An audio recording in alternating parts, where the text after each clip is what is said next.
question, and this is kind of a little left field, but I think you might be able to handle it. What have you done? Because I get this question a lot, and I don't have a great answer for it. So I'm hoping you can provide me with some insight. You have customers who maybe stopped using Gong, right? Very few. But let's say some customers stopped using Gong. And do you ever look at, let me ask the broad question, do you have any reactivation strategies or re-engagement strategies to bring them back in? Because, as I look at the market, that I can go out and try to gain new clients. That's hard today, right? Yep. I can upsell and cross-sell. Maybe I can do that. But the two strategies I think that you're going to help me out here is you talked about helping with retention, shifting your message, adapting. Got that. But the reactivation piece, nobody really talks about. People who stop buying, how do you bring them back in?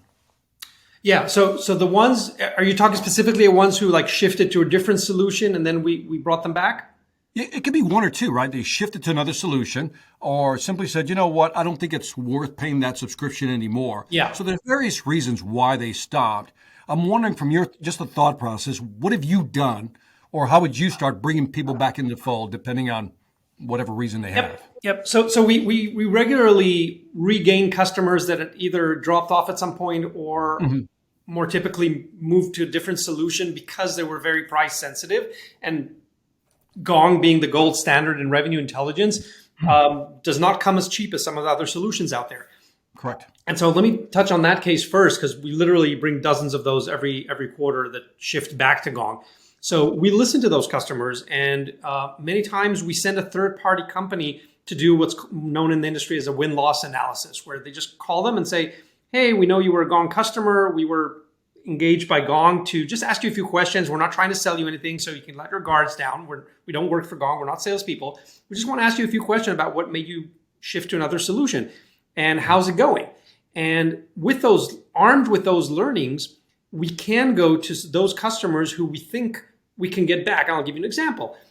Maybe we repackaged or repriced something that was too expensive for them in the past, and that's what they shared with the interviewer, saying, hey, it was just too expensive, and I found a basic solution for my needs.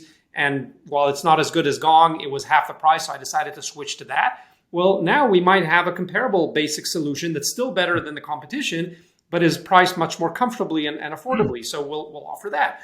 More typically, we hear that things that other solutions presented to be at face value very similar to Gong, they might name the feature or the product in a very similar way. Once the customer started using it and could no longer be fooled with smoke and mirrors, but actually started using it, they suddenly saw, oh, what do you mean you don't have this feature? But I had this in Gong. You don't have that? No, we're still working on it. It's still in the roadmap. And then they try to do something else that they could do with one click in Gong and now take 7 clicks to get to that same workflow in another product. Like, wow, I wish I checked that before I switch products. And then you collect a list of these things that are great in Gong or in whatever product you're selling, and maybe not so great with your competing solutions.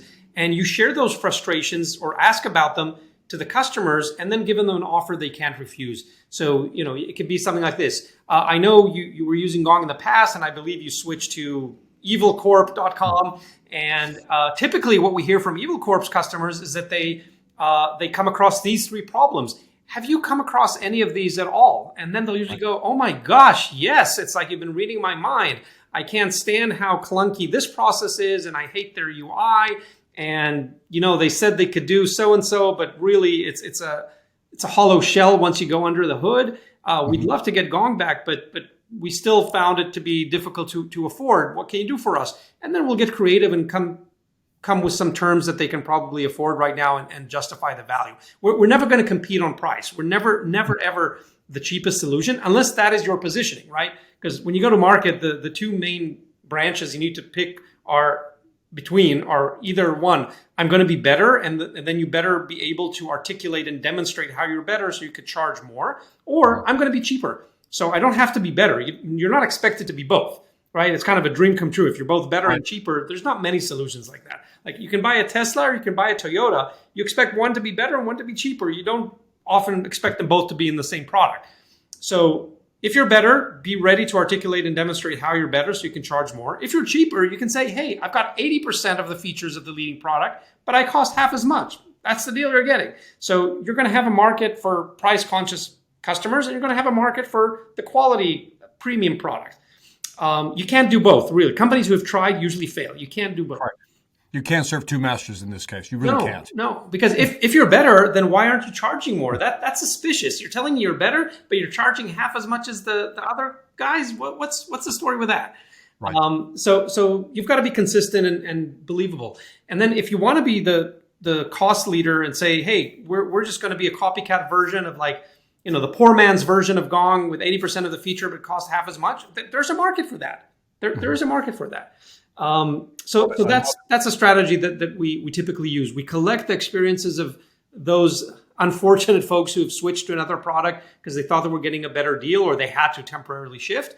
And then a year later, once their subscription is about to expire, they will come back if we give them the right reasons and show them how we're solving the current pains that they're having.